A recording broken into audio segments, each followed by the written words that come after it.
that garbage can orbit of Donald Trump. No doubt that he's nervous. What'd you do? On Tuesday, April 4th, 2023, Donald Trump entered a Manhattan courtroom and pled not guilty to 34 crimes. Squash it.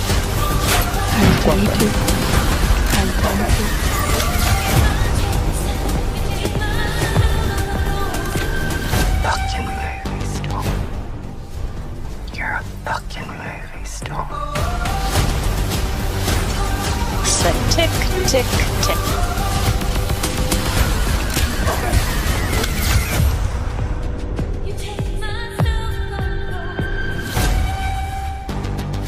Well, as we come to the end of Michael Cohen on the stand in the Trump Stormy Daniels hush money case, I have to admit I'm quite shocked and surprised just at the amount of coverage Michael Cohen on stand has received. It's been an interesting case, both with the prosecution and with Todd Blanche, who's proved himself particularly inept at cross-examination. Just have a listen for you. And this is only the tip of the iceberg in terms of how much has been covered or time spent covering this case. And I wonder, is Trump playing a card here where he's happy for the world to be focusing on a court case and not on his record or his policies in terms of taking America forward? Thank you. Thank you all.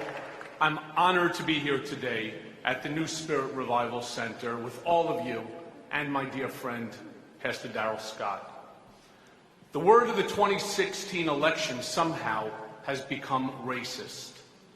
And a racist is defined as a person who believes that all members of each race possess characteristics and abilities specific to that race, especially so as to distinguish it as inferior to another race. I've lost count as to how many times the disgusting, liberal, mainstream media have attempted to label Mr. Donald Trump a racist, a xenophobe, and a bigot. And let's not forget sexist, misogynist, narcissist, Islamophobe, anti-Hispanic, anti-Semite, demagogue, and countless others. It's disgraceful. As the son of a Holocaust survivor, it's hard to sit back. Actually, it's morally wrong to sit back and do nothing when someone who you know, someone who you hold in great esteem and truly care about is being so viciously attacked, day in and day out. Not only is Donald Trump not a racist, he believes that all people are part of one race, the human race.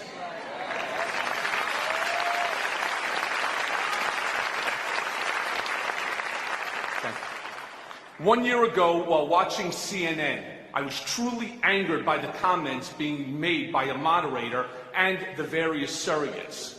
None of them know Mr. Trump. Most have never even met him. And yet they feel justified and eager to brand him as a racist. So what to do? What to do?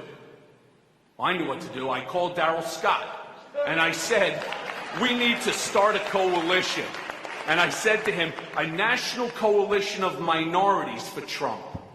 Darrell said, I love it. And I said, I want you to be the founder. You learn this when you're that kind of star witness. There have been some times where they, laid a glove on them, but a good redirect will be able to go over all that, clean it up. And again, it's just given what they needed to achieve and the way Trump has played it, colossal mistake, I think.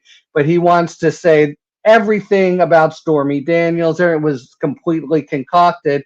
And there's so much that Cohen has to say that is corroborated. There's some stuff he has to say that isn't, and the jury has to believe it. But they have a kind of a head of steam for believing it because the whole, you could say almost the whole strategy of the presentation to date, culminating in Cohen, which, that was kind of a gutsy move. You would normally think, maybe we put him in the middle in case it doesn't go that well.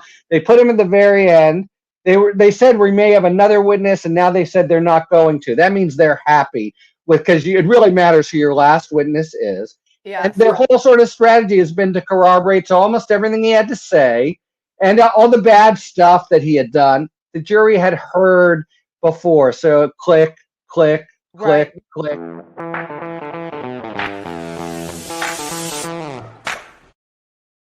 He had sometimes been in the past. He was, for those Manhattan jurors who will judge this case, very much one of them. Everyone living in Manhattan knows a guy who looks and sounds like Michael Cohen. Most of the guys we know who look and sound like Michael Cohen don't have criminal records like Michael Cohen. They don't have a dark criminal past like Michael Cohen.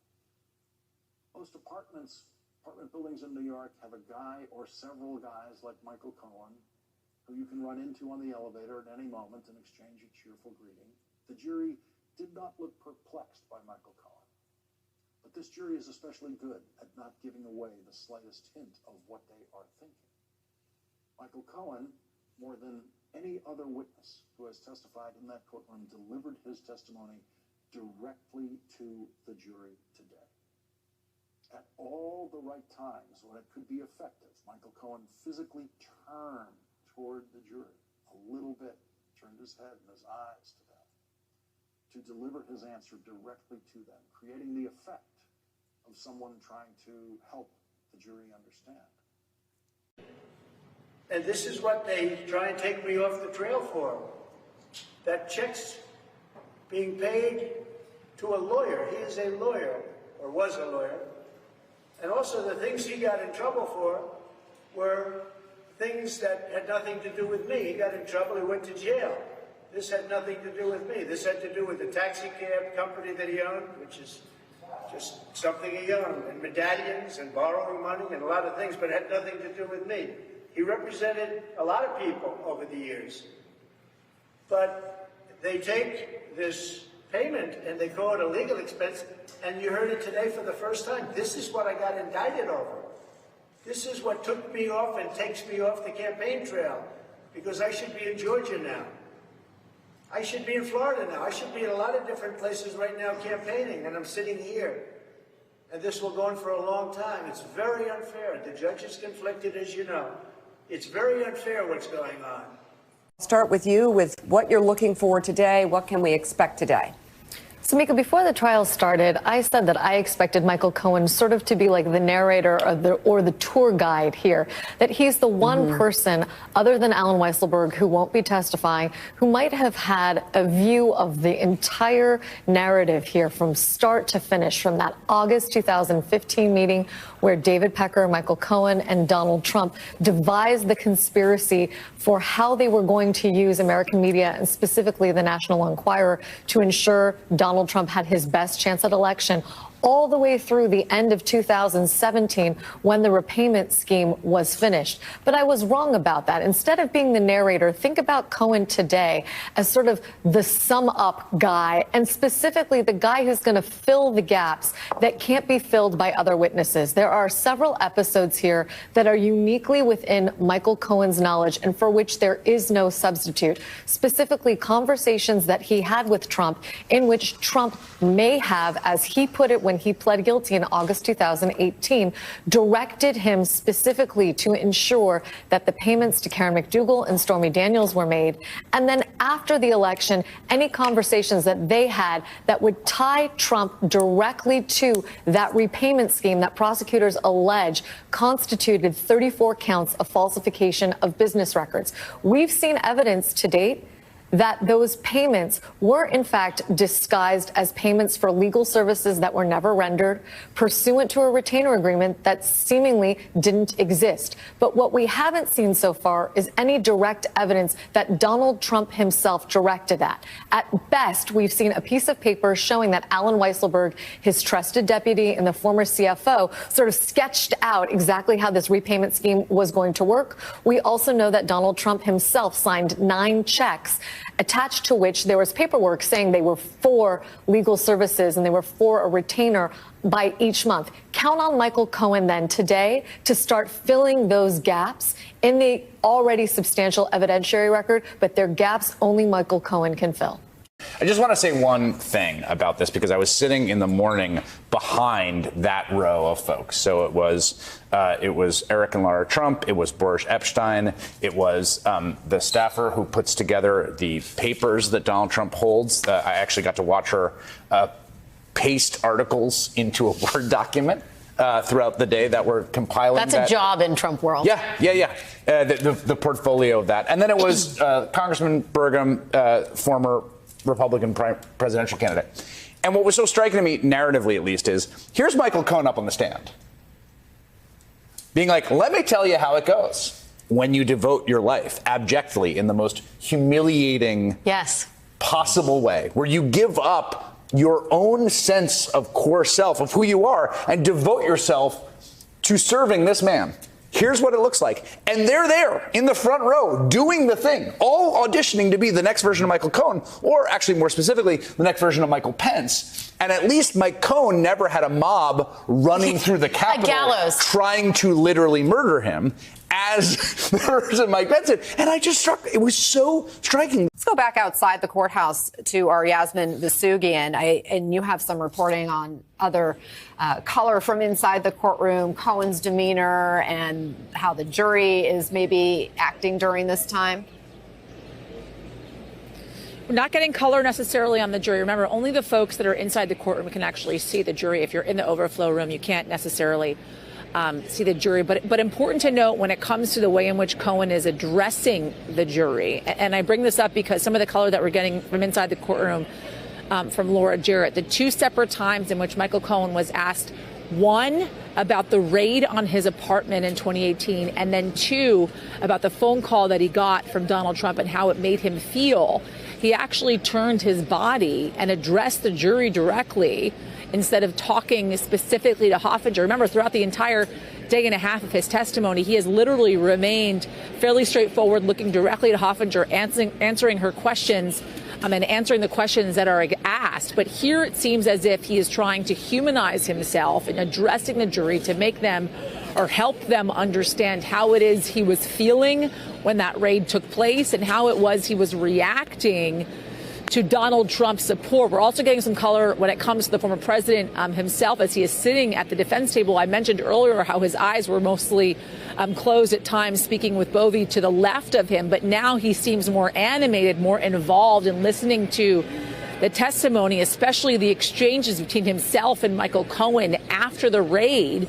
And I'm told he's also passing notes to Todd Blanche throughout this period as well, as Michael Cohen is testifying specifically to the text message that Donald Trump put out that many of us remember with regards to Maggie Haberman, in which he said, and this has already been admitted into evidence, by the way, earlier with another witness, in which he said, and I'm paraphrasing here, essentially, Michael Cohen is a good man, he's a family man, so on and so forth, and we will go on and support him, and asked Michael Cohen about his reaction to that. He said, well, I felt that Donald Trump was being loyal, and it kept me within the fold. I wanted to remain loyal to Donald Trump at that moment when he sent out that tweet about Maggie Haberman, guys.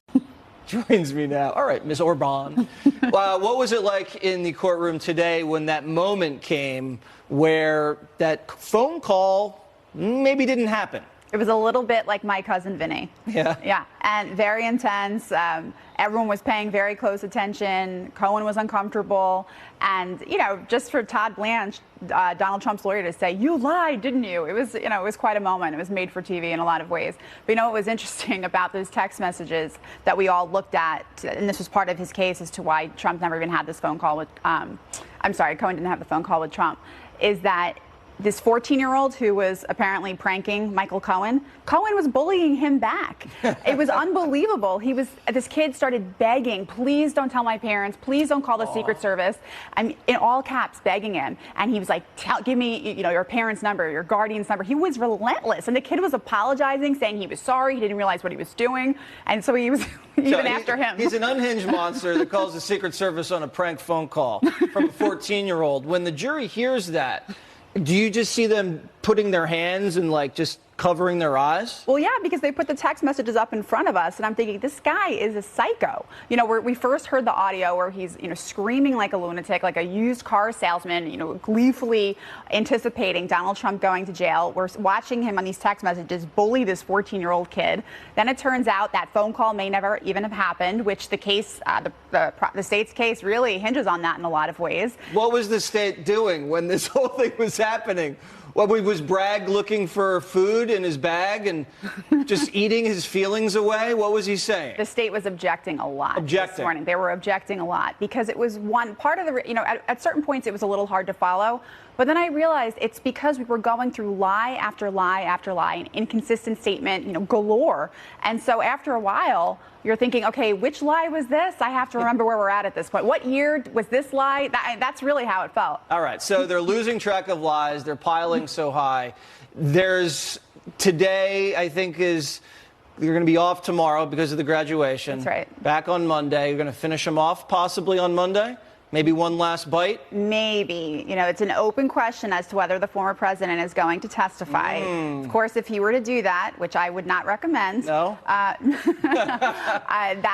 would change the schedule. But right now, it looks like the evidence could be presented in full. The case is rested on Monday. Maybe it goes to a jury on Tuesday. Maybe we get a verdict on Thursday. But we'll see. You hear that? That's aggressive. A Thursday verdict. Michael Cohen, the last piece of the puzzle that comes together to create potentially a massive headache for Trump and his campaign. This is the heart of the prosecution's case. He's going to have to face, I think, what's going to be a blistering cross-examination. And what I think has been noteworthy today is that Donald Trump and Michael Cohen have both behaved themselves. Both of their sides wanted them to not get emotional, not have any outbursts. And so far, both of them have done that. Clearly, this is the probably biggest headline star in the case next to Stormy Daniels herself. The distinction he's already made today was that this wasn't about Melania. Trump didn't seem to care about Melania finding this stuff out. It was all about making sure he could get elected. Really, this is an election finance case. It's got really less to do with the salacious details of having an affair with a porn star or a Playboy model,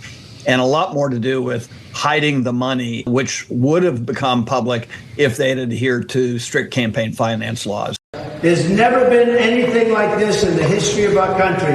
It's a scam. It's election interference at a level that's never taken place before. Former President Donald Trump returns to court tomorrow after a weekend out on the campaign trail, and he will come face to face with his former fixer turned nemesis, Michael Cohen, who is believed to be the star witness in the hush money trial.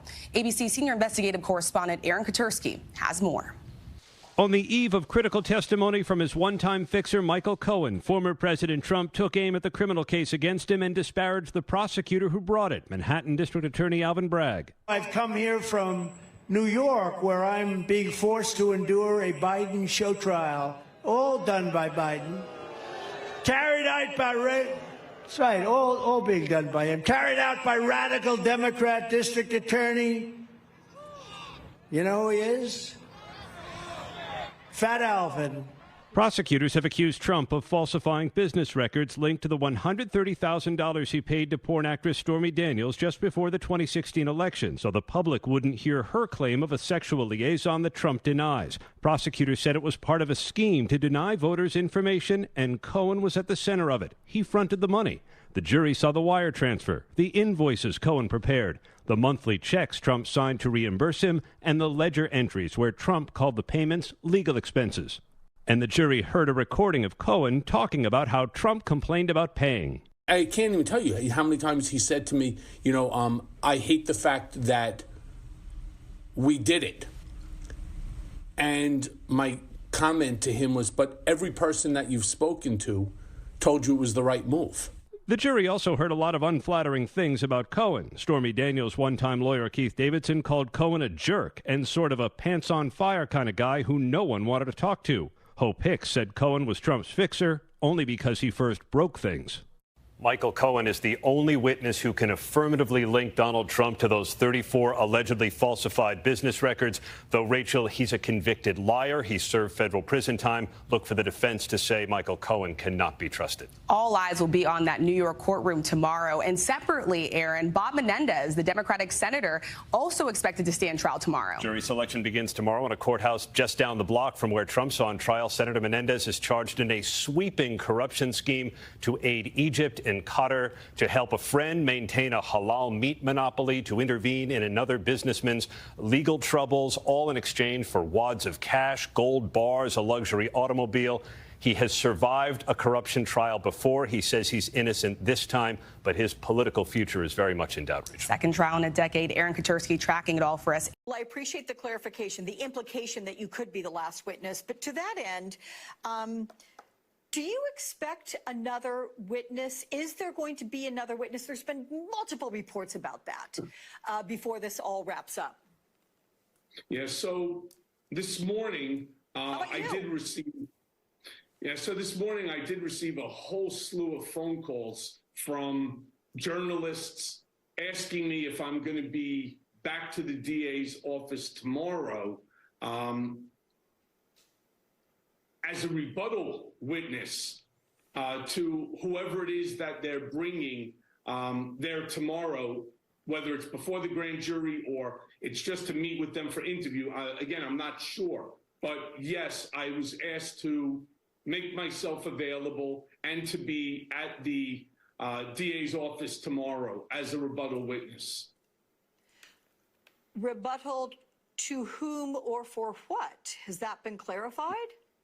No, I don't know who the person is. I don't know. Obviously, once I find out who the person is, I'll know what the issue is because I was personally involved. So, again, I don't know. It's a little premature for me to be answering any questions on a topic that, I don't know who the person is and whether or not that person is or is not going to tell the truth. The nice thing is something that I've been talking about, again, going back to my credibility. Every single thing that I have said so far has been, first of all, found to be accurate and truthful, but more importantly, corroborated by others, as well as the existence of documentary evidence within which to prove the statements that were made were, in fact, accurate and truthful. Let me ask you one last. Thank you. Thank you all. I'm honored to be here today at the New Spirit Revival Center with all of you and my dear friend, Pastor Darrell Scott. The word of the 2016 election somehow has become racist. And a racist is defined as a person who believes that all members of each race possess characteristics and abilities specific to that race, especially so as to distinguish it as inferior to another race. I've lost count as to how many times the disgusting, liberal, mainstream media have attempted to label Mr. Donald Trump a racist, a xenophobe, and a bigot. And let's not forget sexist, misogynist, narcissist, Islamophobe, anti-Hispanic, anti-Semite, demagogue, and countless others. It's disgraceful. As the son of a Holocaust survivor, it's hard to sit back. Actually, it's morally wrong to sit back and do nothing when someone who you know, someone who you hold in great esteem and truly care about is being so viciously attacked, day in and day out. Not only is Donald Trump not a racist, he believes that all people are part of one race, the human race.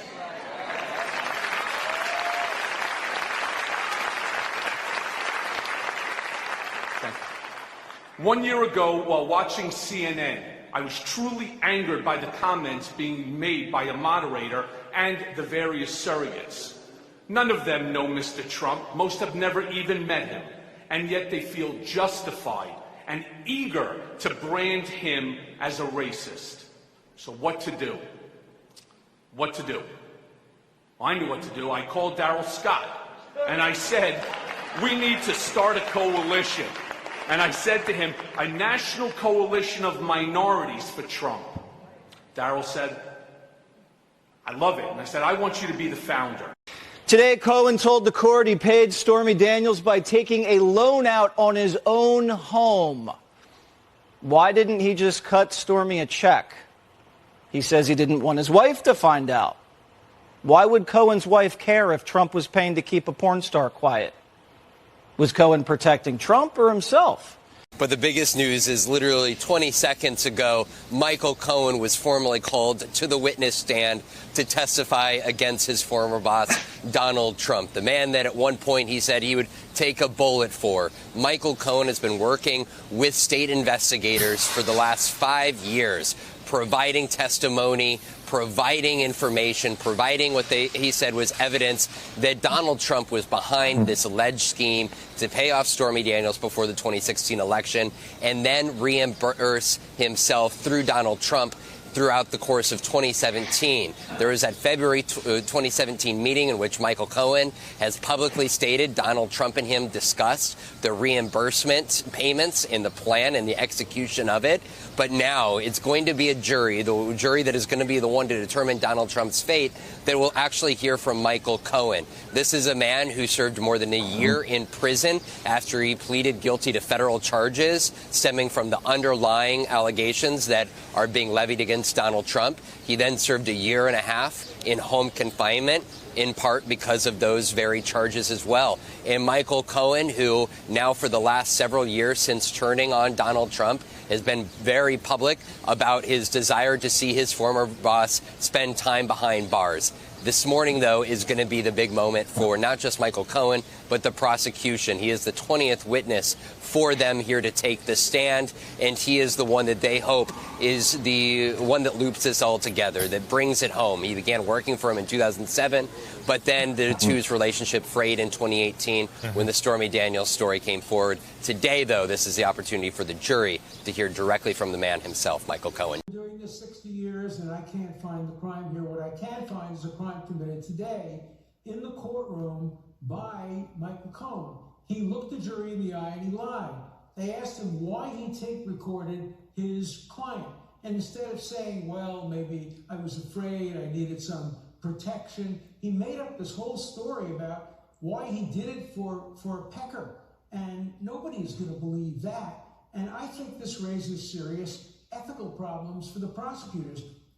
In 60 years of doing this, I have never put a witness like Michael Cohen on the stand because I have ethics. And good lawyers don't put people on the stand who they know are going to lie, either on direct, and he lied, I believe, on direct, or on cross. And we're going to see lie after lie after lie on cross. And so we see ethical violations occurring right in front of us and lies occurring right in front of us. We don't even have to get into the issue that he lied before and he went to jail. He lied right to this jury.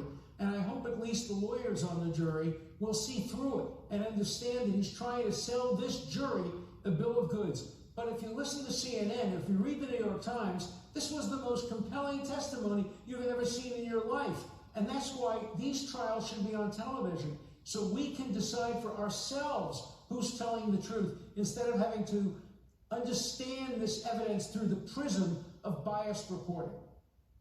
You know, and by the way, Michael Cohen, I would argue, Greg Jarrett, based on the referral by Jim Jordan and James Comer about 6 other lies that they believe they've identified that he told Congress, he has a real, I guess it personally impacts him whether or not Donald Trump becomes president or not, because those referrals would likely go and be taken seriously if there's a new attorney general.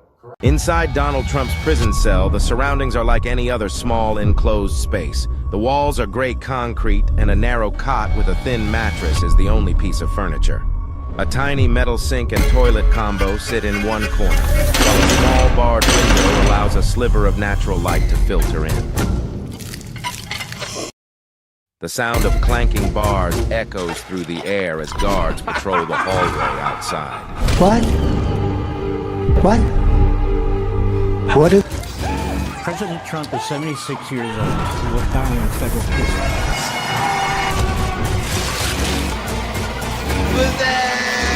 Trump spends his days pacing the limited floor space. The once powerful man now finds himself in a place of confinement.